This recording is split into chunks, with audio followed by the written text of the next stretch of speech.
Hola hermanos, que tengan un tremendo hiper mega saludazo con doble Z. Saludazo de Cusatón Aritmon. Bienvenidos a un nuevo video. Oremos hoy a nuestro Padre Celestial para que nos llene de sabiduría y de inteligencia en estos tiempos finales, para que nos lleve al conocimiento pleno de nuestro Señor Jesucristo.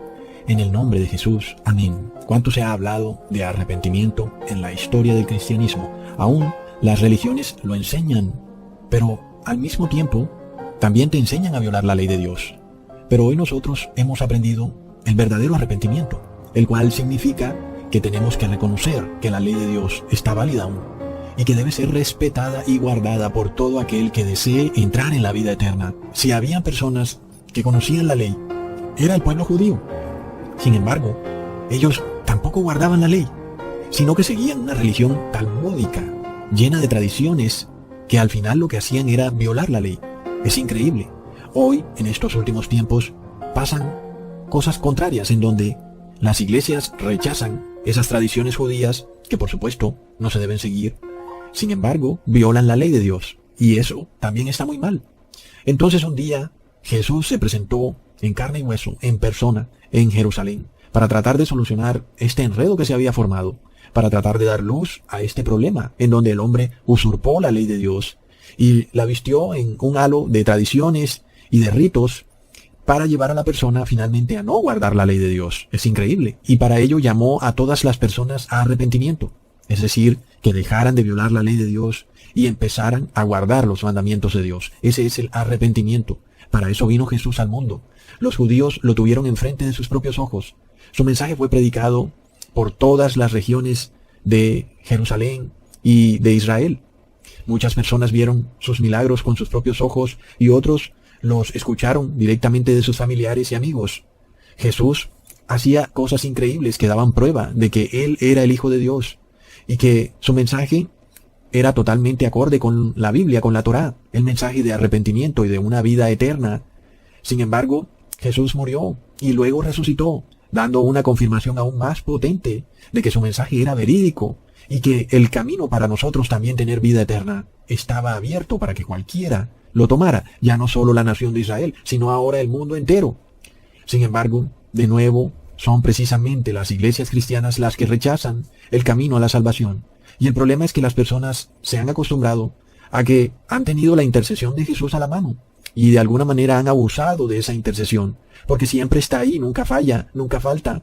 Y siempre que la persona peca, puede clamar a Jesús, clamar al Padre Celestial en nombre de Jesús por arrepentimiento. Y por supuesto, la puerta de la misericordia ha estado abierta por mucho tiempo.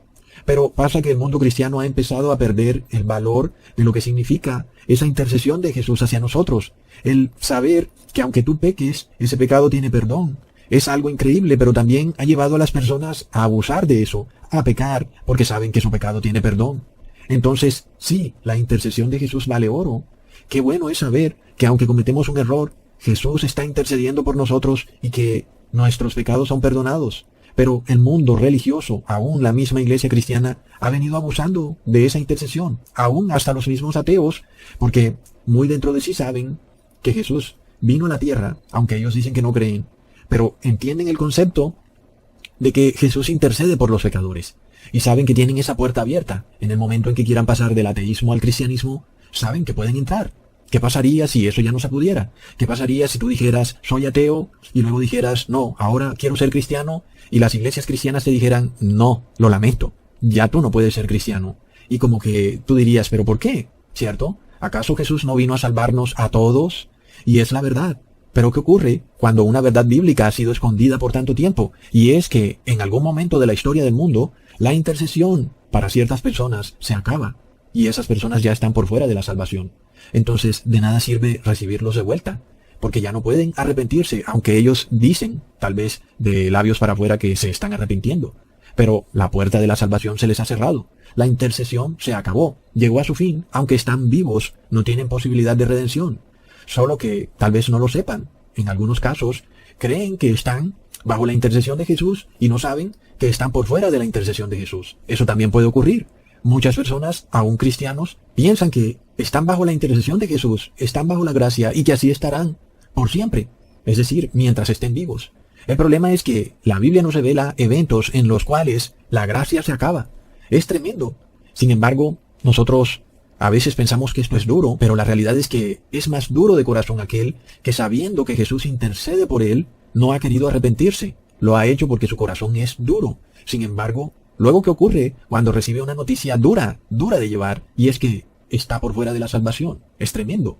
En el fin del mundo nosotros vamos a lidiar con un hecho que es histórico, que la iglesia cristiana debería saberlo muy bien porque ya ocurrió en el pasado, pero que lo niega hoy en día. Y es el hecho de que la gracia se acaba en algún momento, inclusive cuando la persona está viva. La iglesia cristiana toda debería saberlo porque está en la Biblia claramente visible. De repente tú como individuo no sabes el día ni la hora de este terrible evento en que ya estás por fuera de la salvación aunque estás vivo. Recordemos el caso, por ejemplo, del buen ladrón, en el cual él simplemente no conocía a Jesús, pero en el momento en que lo conoció, en ese momento se pudo arrepentir, aún cuando ese momento eran los últimos minutos de su vida. Pero luego miramos el caso del mal ladrón, quien, teniendo a Jesús a su lado y pudiendo interceder por él, seguía esperando algo más, una señal adicional que él pudiera ver con sus propios ojos para arrepentirse. Y resulta que muchos cristianos se declaran ser el buen ladrón cuando en realidad son el mal ladrón, porque están esperando algo para arrepentirse y no toman la decisión, esperan una señal. Es tremendo. Es así como, de repente, la puerta de la misericordia se ha cerrado. Para el mal ladrón se cerró en el momento en que Jesús pronuncia esas palabras que le dice al buen ladrón: de cierto te digo, hoy estarás conmigo en el paraíso.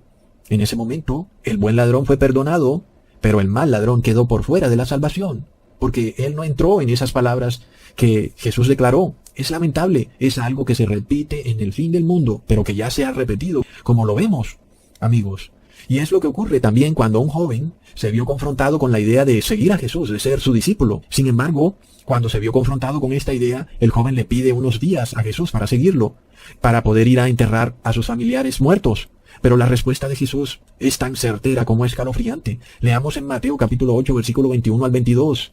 Otro de sus discípulos le dijo: Señor, dame licencia para que vaya primero y entierre a mi padre.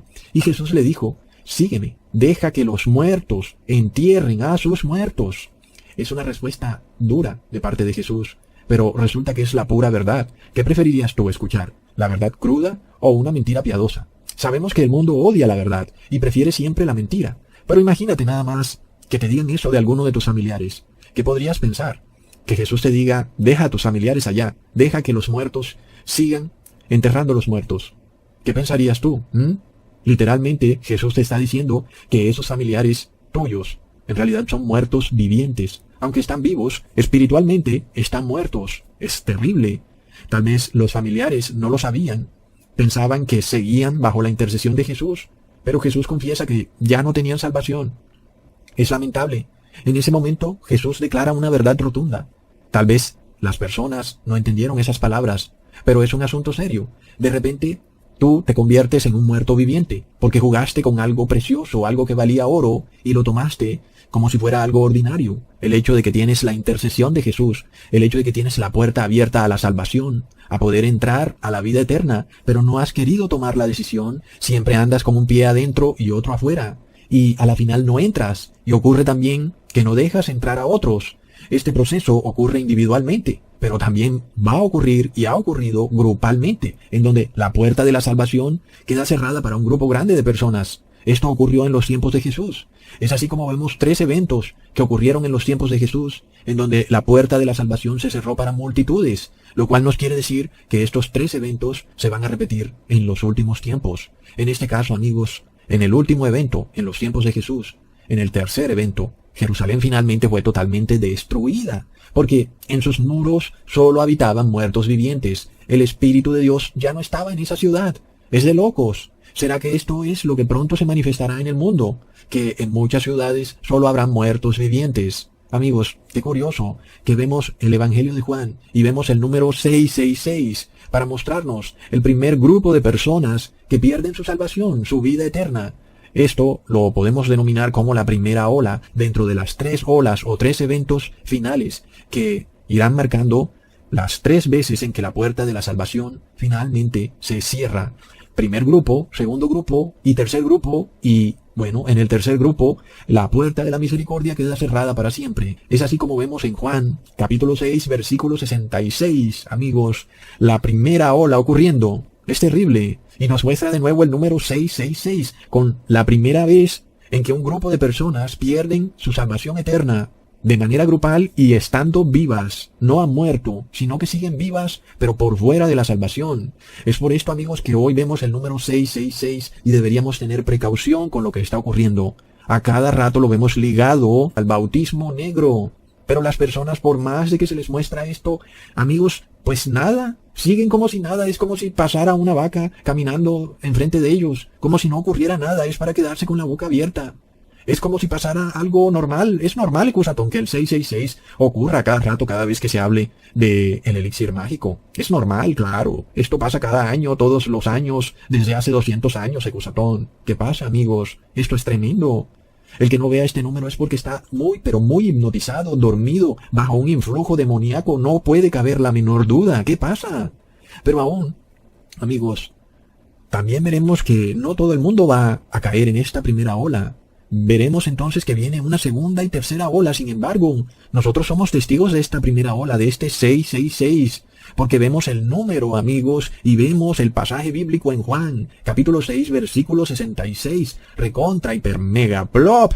Leamos, desde esto, muchos de sus discípulos volvieron atrás y ya no andaban con él. ¡Wow, amigos! Entonces, ¿qué fue lo que pasó? Para que de repente todas esas personas, es decir, sus discípulos, dejaran de seguir a Jesús. Literalmente le dieron la espalda al Salvador. ¿Qué quiere decir eso? Que perdieron su vida eterna. Le dieron la espalda a la vida eterna. Es de locos. Imagínate nada más eso. Tú dirás, oh, yo no haría eso en los tiempos de Jesús. Yo hubiera seguido a Jesús. ¿Ah, sí?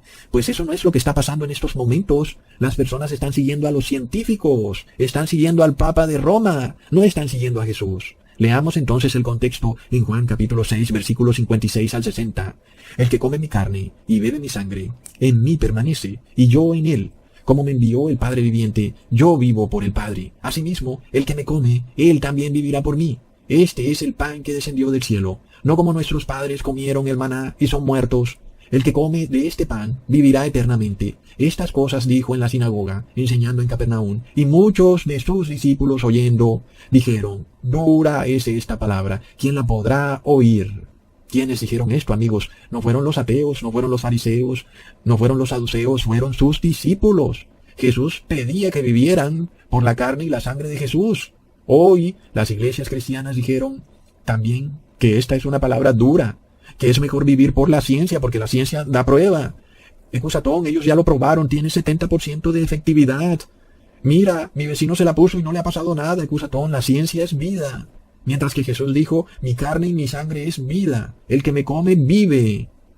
Amigos, qué tremendo. Entonces leemos en Juan, capítulo 6, versículos 63 al 66. El Espíritu es el que da vida, la carne nada aprovecha. Las palabras que yo os he hablado son espíritu y son vida. Mas hay algunos de vosotros que no creen, porque Jesús desde el principio sabía quiénes eran los que no creían, y quién le había de entregar. Y dijo, por eso os he dicho que ninguno puede venir a mí, si no le fuere dado del Padre. Desde esto, muchos de sus discípulos volvieron atrás, y ya no andaban con él.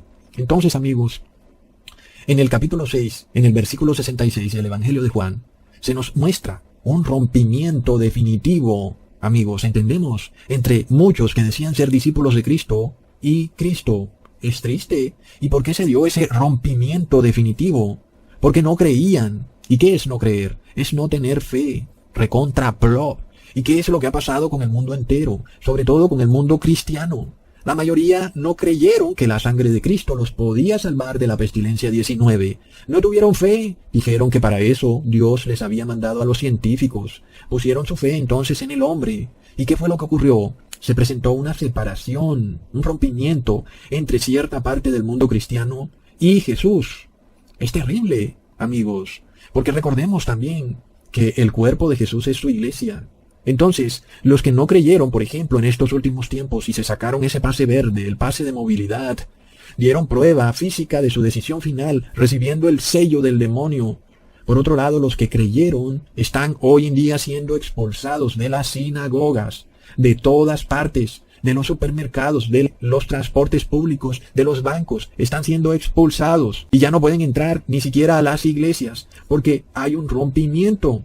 Se ha dado la separación que se da en esta primera ola. La Biblia nos dice que en ese momento muchos de sus discípulos dejaron de andar con Jesús. Y hoy vemos que casi toda la iglesia cristiana, de la denominación que sea, de repente ha dejado de andar con Jesús. Es lo que ocurrió en el capítulo 6, en el versículo 66 del Evangelio de Juan. La ruptura.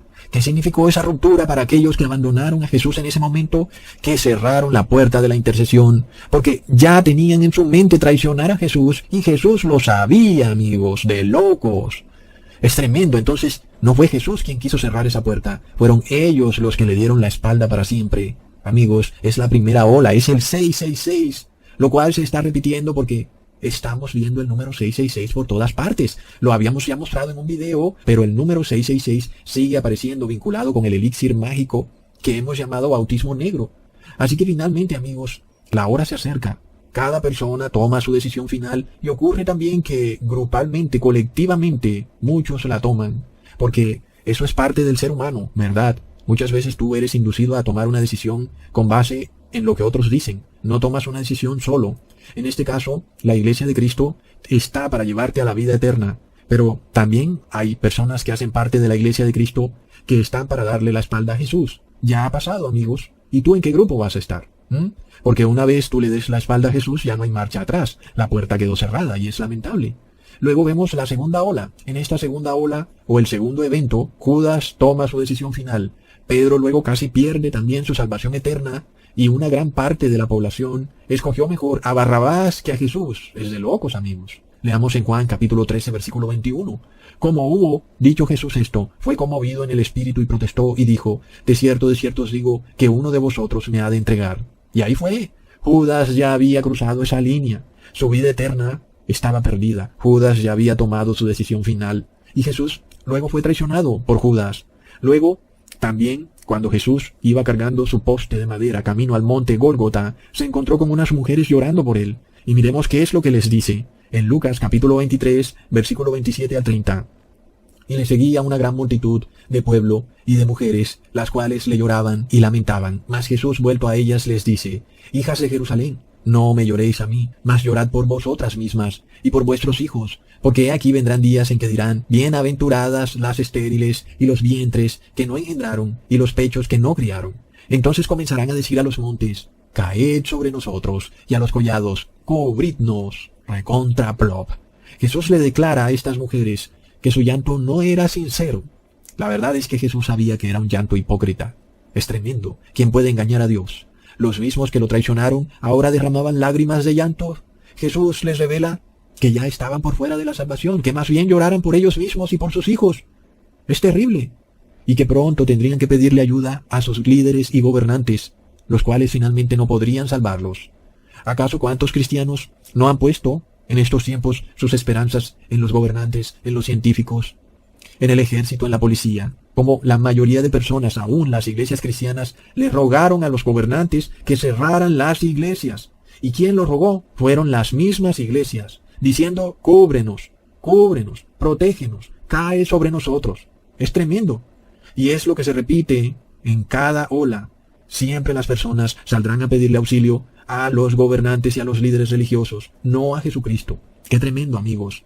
En este caso, también podemos ver esta segunda ola cuando el pueblo de Israel escoge entre Barrabás o Jesús y prefiere a Barrabás. Es lo mismo entre escoger entre el sábado y el domingo, y las personas terminan prefiriendo el domingo como día de reposo. Es que esa es la norma del cristiano hoy en día. El cristiano no busca a Jesús, el cristiano busca el mundo, busca a una iglesia que esté mezclada con el mundo. Y el cristiano no busca que Jesús lo cubra, sino que sean los gobernantes, los médicos y los líderes religiosos los que lo deben cubrir. Y también vemos algo de una salvación colectiva, ¿verdad? Cuando Jesús le dice a las mujeres: busquen su salvación en los gobernantes, porque eso era lo que quería el pueblo de Israel, ser salvados colectivamente, que llegara un Salvador y salvara a toda la nación. Sin embargo, Jesús vino a enseñar algo totalmente opuesto, que la salvación es 100% individual, y que no hay tal cosa como inmunidad de rebaño. Eso es un sofisma. No tiene base ni científica ni de ningún tipo. La salvación es individual y la salud es individual. Nadie se sana para que otro se sane. Es un concepto totalmente absurdo. Sin embargo, esta es la enseñanza que ha sido introducida nuevamente en las personas, sobre todo porque este es uno de los dogmas de la Iglesia Católica. De nuevo, que la salvación es colectiva. Y la Iglesia Católica repite muchos de los errores de los fariseos, en donde ellos esperaban a un líder que los salvara colectivamente. Así, la Iglesia Católica busca que todos seamos salvados colectivamente. Y si tú no quieres aceptar el dogma, entonces debes ser expulsado o, en el peor de los casos, llevado a la pena de muerte, porque eres un problema para el colectivo. En este caso, vemos entonces que Jesús les dice a las mujeres: ¿ustedes querían una salvación colectiva? Bueno, vayan donde sus líderes que les den una salvación colectiva. La puerta a la salvación, a la misericordia, es individual. Nadie entra en grupo ahí. Solamente estás tú enfrente del Padre Celestial y Jesús como tu intercesor. Tú no entras ni con tu familia, ni con tus hermanos de la iglesia, ni con tus compañeros de trabajo. Entras tú solo. Y este es el problema con el ser humano. El ser humano es muy engañoso y ahora pretende exigir que todos nos salvemos o que entonces nadie se podrá salvar, cuando eso no existe. Y esa es una clara muestra de una ruptura espiritual que se está dando, donde hay unos cristianos que buscan una salvación grupal, una inmunidad de rebaño, y hay otros cristianos que entienden perfectamente que la fe es un asunto individual y que no puede ser grupal, y que tu salvación empieza por el arrepentimiento, y tú no puedes arrepentirte por los pecados de tu padre o de tu madre. Solamente te puedes arrepentir por tus propios pecados. Así que el que se arrepiente eres tú y el que se salva eres tú. Mientras que si tu padre no se arrepintió, pues él no se va a salvar. Así se hable de inmunidad de rebaño. Vemos entonces, amigos, que esta es la segunda ola. De nuevo, Jesús es traicionado, como ya lo fue en la primera ola, recontra plop. Luego sigue la tercera ola, la cual es la última ola, y es donde se revela lo que ha estado ocurriendo. Se revela la maldad que han tenido los moradores de Jerusalén y cómo han venido traicionando a Jesús. Leamos en Hechos capítulo 3, versículo 13. El Dios de Abraham y de Isaac y de Jacob, el Dios de nuestros padres, ha glorificado a su Hijo Jesús, al cual vosotros entregasteis y negasteis delante de Pilato, juzgando él que había de ser suelto. Mas vosotros al santo y al justo negasteis y pedisteis que se os diese un homicida. Amigos, qué tremendo. Mientras que la ley no condena a las personas por no recibir el bautismo negro, porque inclusive los mismos gobernantes dicen que no pueden obligar a nadie. ¿Quiénes son los que están condenando entonces? Son la misma iglesia cristiana, amigos, porque los negocios y las empresas les pertenecen a cristianos, y son ellos, por amor al dinero, los que les están rechazando la entrada a sus negocios a los cristianos por tener la fe de Jesús. Entonces vemos que se repite el mismo asunto. De cierta manera, tú sientes tristeza de que no te dejen entrar a ciertos sitios, por ejemplo, a un banco.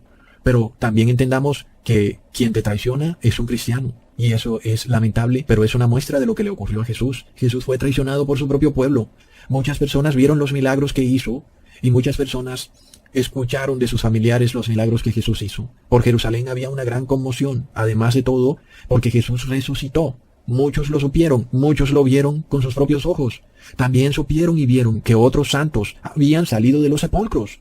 Las personas tuvieron forma de palpar tremendos milagros, lo cual se hizo evidente entonces que Jerusalén había cometido un tremendo error y que le habían dado muerte precisamente al Hijo del Dios viviente, a Jesucristo. Sin embargo, vemos que para algunos aún había salvación. Ellos no habían cruzado ese umbral de traición, no le habían dado la espalda a Jesús aún. Para ellos venía la tercera ola. A ver qué decisión tomarían. En esta apostasía, ellos finalmente tendrían que decidir. O estaban con Jesús o en contra de Jesús. Por esto leemos en el versículo 17. Mas ahora, hermanos, sé que por ignorancia lo habéis hecho. Es decir, traicionaron a Jesús, como también vuestros príncipes. Aquí vemos el por qué algunos tienen redención aún. Porque traicionaron a Jesús por ignorancia. Ahora, amigos, hemos de pensar que esto mismo se repite en el fin del mundo y que algunos que han traicionado a Jesús por ignorancia en la primera ola, o que lo traicionen en la segunda ola, ellos tendrán oportunidad de redención en la tercera ola, porque dirán que lo hicieron por ignorancia. La respuesta es no. ¿Y por qué, amigos? Miremos lo que dice la Biblia. Leamos en Lucas capítulo 12, versículo 10. Y todo aquel que dice palabra contra el Hijo del Hombre le será perdonado, mas al que blasfemare contra el Espíritu Santo no le será perdonado. Es claro entonces que toda palabra u ofensa dicha en contra de Jesucristo, hombre, tenía perdón y redención. Sin embargo, los que rechazan y blasfeman al Espíritu Santo de Jesús, esos no tienen redención. Entonces, amigos, una cosa era traicionar a Jesucristo, hombre, y otra cosa es traicionar al Espíritu Santo de Jesús. En el caso de lo primero, traicionar a Jesús por ignorancia tenía redención, tenía perdón, no cerraba la puerta de la misericordia, pero traicionar al Espíritu Santo de Jesús por error, por ignorancia, no tiene perdón, amigos, porque es la blasfemia imperdonable. Entendamos entonces lo que ocurre. En los tiempos de Jerusalén, quien moraba entre ellos era Jesucristo hombre. Y en nuestros tiempos, quien mora entre nosotros es el Espíritu Santo de Jesús. Leamos en Efesios capítulo 3, versículo 17 al 19. Que habite Cristo por la fe en vuestros corazones, para que, arraigados y fundados en amor, podáis bien comprender con todos los santos cuál sea la anchura y la longura y la profundidad y la altura, y conocer el amor de Cristo que excede a todo conocimiento, para que seáis llenos de toda la plenitud. Así que ahora es el Espíritu de Jesús el que mora en nosotros. Es nuestro Espíritu Santo. Es decir, que nosotros ya no estamos traicionando a Jesucristo hombre, sino que traicionamos el Espíritu Santo de Jesús, por lo cual cometemos la blasfemia imperdonable cuando traicionamos el Espíritu Santo de Jesús, cuando lo rechazamos. Es por esto que en los últimos tiempos no puede ocurrir lo mismo que le ocurrió a los que habitaban en Jerusalén y condenaron por error a Jesucristo, y que lo hicieron por ignorancia, en donde Jesús todavía entendía que habían sido llevados a cometer un error de forma ignorante, sin entenderlo. Entonces, para eso hubo redención, porque lo hicieron totalmente ignorantes de lo que hacían. Como Jesús dijo, Padre, perdónalos porque no saben lo que hacen. Pero miremos el caso, por ejemplo, de Judas, en donde Judas traicionó a Jesús, pero Judas no tuvo redención. ¿Por qué? Porque él no pudo alegar ignorancia. ¿Cómo podía, amigos, si él conocía lo que Jesús había predicado? No podía. Ahora, lo que Jesús había predicado, que es el arrepentimiento, viene siendo predicado desde hace 2000 años, amigos. Y el mundo entero no puede tratar de alegar ignorancia, menos la iglesia cristiana. No es posible. Al contrario, ellos entonces prueban que son los modernos Judas. Llevamos 2000 años conociendo a Jesucristo. Judas duró 3 años y medio. Amigos, ¿quién piensan ustedes que lo debería conocer más? ¿Judas o nosotros? Entonces entendamos, amigos, ¿quién en el mundo entero puede decir que no conoce a Jesús? Porque hasta los ateos lo conocen. Porque no es lo mismo que ocurrió en los tiempos cuando Jesús habitaba en Jerusalén, amigos. Miremos esto. El pueblo judío esperaba a un rey que salvaría a la nación de Israel de su yugo del imperio romano. Y nosotros ya conocemos la historia. Inclusive hemos visto cientos de películas cada año. Todo el mundo se vio también la pasión de Cristo. ¿Quién puede decir que no conoce la historia de Jesucristo? Lo que sí dicen es que no quieren creer en Él y que lo rechazan, lo niegan. Y, por ejemplo, en el caso de los ateos, no están dispuestos a renunciar a sus placeres, porque, por supuesto, ellos entienden que recibir a Jesucristo significa renunciar a sus pecados. Entonces, ¿pueden ellos alegar ignorancia? No pueden decir que son el buen ladrón y que finalmente se arrepentirán en el último momento, porque el buen ladrón no conoció a Jesús. Él lo vino a conocer ahí, colgado en el madero. Él no tenía idea de Jesús, amigos. Entonces, llevamos nosotros también 2000 años conociendo a Jesucristo. No podemos decir que somos el buen ladrón. Lo que podemos decir es que la mayoría de personas son el mal ladrón, el cual conoce a Jesucristo, lo tiene ahí al lado y no lo aprovecha. Es decir, tienes ahí a Jesucristo a tu lado para decirle, oye Jesús, perdona mis pecados, me arrepiento. Pero no, el mal ladrón seguía esperando alguna señal. Tal vez que lloviera fuego del cielo para ver si finalmente se decidía. Y entonces se arrepentiría. Pero finalmente nunca lo hizo, ni siquiera sabiendo que le quedaban pocos minutos de vida. Entonces, no es ignorancia, amigos, ni es incredulidad lo que el mundo pueda alegar en estos últimos tiempos. No se puede. Entonces, amigos, no podemos decir lo mismo que Pedro le dijo al pueblo de Jerusalén cuando declaró que muchos habían matado al autor de la vida por ignorancia. Amigos, por supuesto que no podemos decir eso. Llevamos 2000 años conociendo al autor de la vida. No podemos decir lo mismo.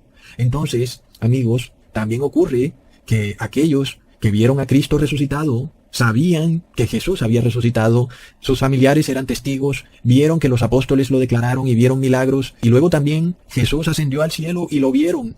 ¿Cómo pueden decir que no creen o que tienen ignorancia cuando todo esto se hablaba de que Jesús finalmente había resucitado, dando fe de que las palabras que dijo eran verídicas? Porque la resurrección de Jesús probó de manera irrefutable de que todo lo que él había dicho era verdad. ¿Quién podía negarse ahora a declarar que las palabras de Jesús eran verdad? Él dijo que él era la verdad y luego resucitó. Entonces se cumple que sí era la verdad. En esta tercera ola, el que aún continuaba negando a Jesús, negaba la verdad, amigos. Entonces, miremos finalmente lo que ocurre.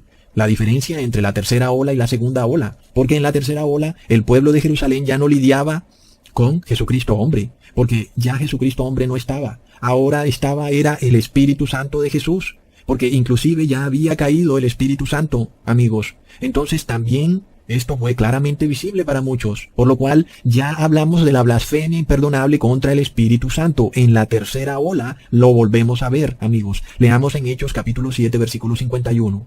Duros de cerviz e incircuncisos de corazón y de oídos, vosotros resistís siempre al Espíritu Santo, como vuestros padres, así también vosotros. Entonces, pongamos atención, amigos, ahí está la diferencia entre los fariseos, que aún después de que conocieron que la tumba de Jesús estaba vacía, que había resucitado, que había subido a los cielos, que el Espíritu Santo había descendido sobre los apóstoles, aún continuaban negando el testimonio. Y no es lo mismo que hace la iglesia cristiana, amigos, porque nosotros hemos visto muchas más cosas que ellos. Nosotros hemos visto luego el testimonio del apóstol Pablo, luego el testimonio del apóstol Juan, hemos visto que las profecías del Apocalipsis se han cumplido al pie de la letra, con días y fechas exactas. Hemos visto que muchos cristianos, millones de cristianos han muerto por la palabra de Dios. Entonces, ¿qué podemos decir? ¿Diremos ignorancia? ¿Diremos que no lo sabía? ¿Que no estaba seguro? No podemos, amigos, porque pensemos en esto. Si los judíos que no tuvieron ni al apóstol Pablo, ni el Apocalipsis de Juan, ni todas esas profecías cumplidas, ni las profecías del libro de Daniel cumplidas, y luego ellos blasfemaron contra el Espíritu Santo por su incredulidad, ¿cuánto más blasfemaremos nosotros en los últimos tiempos? Que tenemos todo eso cumplido. Tenemos un cúmulo de pruebas sobre pruebas sobre pruebas, amigos.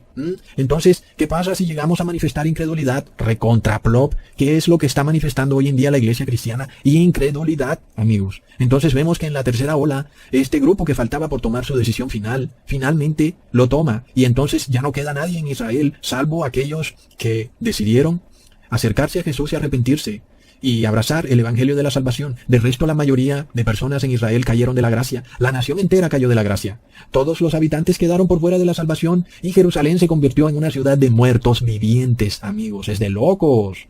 Tremendo. Luego, ¿qué fue lo que ocurrió? Lo que selló finalmente el destino fatal de Jerusalén fue el apedreamiento del apóstol Esteban. Terrible, amigos. Leamos en Hechos capítulo 7, versículos 52 al 54. ¿A cuál de los profetas no persiguieron vuestros padres y mataron a los que antes anunciaron la venida del justo, del cual vosotros ahora habéis sido entregadores y matadores, que recibisteis la ley por disposición de ángeles y no la guardasteis, y oyendo estas cosas regañaban de sus corazones y crujían los dientes contra él? Este es un mensaje de advertencia final que se repite en el fin de los tiempos. La nación de Israel siempre termina matando a los profetas de Dios. Lo mismo que ha hecho la iglesia cristiana. Los ateos dan fe de esto. No hay mayor perseguidor de cristianos que la iglesia católica, la cual ha martirizado a más de 70 millones de cristianos. Y hoy nosotros damos testimonio que empezamos a ser perseguidos de nuevo por la iglesia católica, la cual cierra todas las puertas de sus empresas para dejarnos por fuera del sistema. No podemos entrar a los bancos, ni a las iglesias, ni a los supermercados. Plop. De nuevo se repite la historia, amigos. Entonces, ¿cuál es el mensaje final del apóstol Esteban? Ustedes recibieron la ley y no la han guardado. Es lo mismo que vemos en el fin del mundo. La iglesia cristiana recibió el mensaje de arrepentimiento, que es obediencia a la ley, pero no han querido arrepentirse.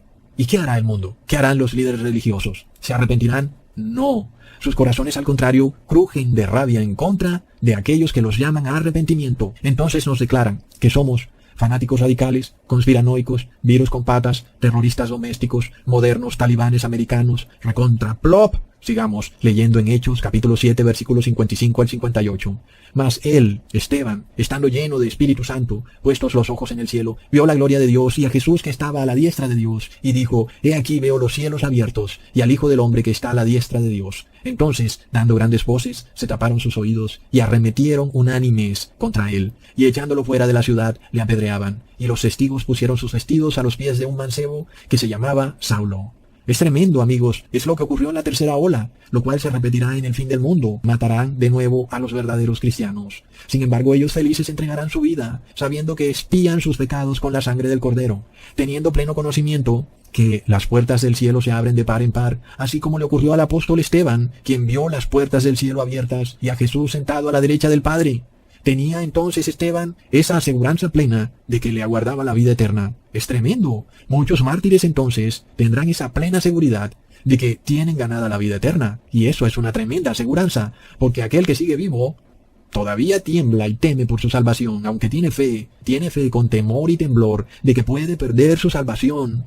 Pero el que es mártir ha escogido un camino seguro a la vida eterna, en donde ¿quién podrá quitarle su salvación? Amigos, las puertas del cielo se han abierto de par en par para recibirlo, porque el mundo lo condena, no porque haya violado alguna ley, sino porque ama a Jesucristo.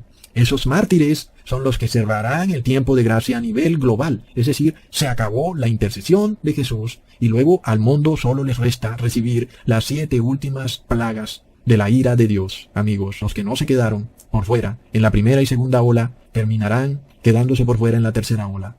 Sin embargo, los que se mantuvieron en pie en la primera y segunda ola se mantendrán en pie en la tercera ola. Amigos, esos han abrazado el mensaje de la salvación. Por esto leemos en Hechos, capítulo 7, versículos 59 al 60. Y apedrearon a Esteban, invocando él y diciendo, Señor Jesús, recibe mi espíritu. Y puesto de rodillas, clamó a gran voz, Señor, no les imputes este pecado. Y habiendo dicho esto, durmió. Oh no, amigos, es terrible. Hoy el mundo empieza a mostrar ese corazón endurecido. Unánimes se están poniendo de acuerdo para perseguir a los cristianos solo porque no quieren recibir un medicamento, algo que jamás se había visto en el mundo. El 666 es el bautismo negro, recibir el elixir mágico, que es la primera ola. El nombre de la bestia, que es la adoración a la Trinidad, es la segunda ola. Y la marca de la bestia, que es adorar en domingo, es la tercera ola. Es cuando finalmente las personas terminan de escoger a Barrabás, rechazando totalmente el Espíritu Santo de Jesús. Como vemos en Hebreos capítulo 10, versículo 29. ¿Cuánto pensáis que será más digno de mayor castigo el que hollare al Hijo de Dios y tuviere por inmunda la sangre del testamento en la cual fue santificado e hiciere afrenta al Espíritu de gracia? El Espíritu de gracia es el Espíritu Santo de Jesús, amigos. Y nosotros tenemos mayor conocimiento que los judíos y aún mayor conocimiento que los cristianos de la Edad Oscura. Porque muchos de ellos solo tuvieron un capítulo de la Biblia, otros solo tuvieron una hoja de la Biblia. Pero nosotros tenemos tanta información a la mano. Podemos leer la Biblia en varios idiomas, podemos ver videos explicativos, podemos leer la Biblia tantas veces como queramos. Sin embargo, muchos han decidido darle la espalda a la verdad, aunque la tienen a la mano. Amigos, es terrible. Pronto entonces se viene la decisión final. Leamos en Hebreos capítulo 3, versículo 12 al 15. Mirad, hermanos, que en ninguno de vosotros haya corazón malo de incredulidad para apartarse del Dios vivo. Antes exhortaos los unos a los otros cada día, entre tanto que se dice hoy, porque ninguno de vosotros se endurezca con engaño de pecado, porque participantes de Cristo somos hechos, con tal de que conservemos firme hasta el fin el principio de nuestra confianza. Entre tanto que se dice, si oyereis hoy su voz, no endurezcáis vuestros corazones como en la provocación. El día de arrepentirse es hoy.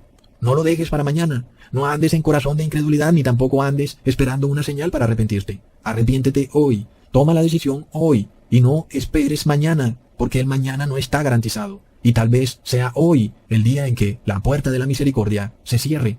Y tú tengas que tomar tu decisión final. O te quedas adentro o te quedas afuera. Porque Jesús viene como un ladrón en la noche. El día de tu decisión no lo sabes, pero la puerta de la misericordia se te cierra y tú sigues viviendo. Entonces eres un muerto viviente, pero no lo sabes. Hasta pronto, hermanos.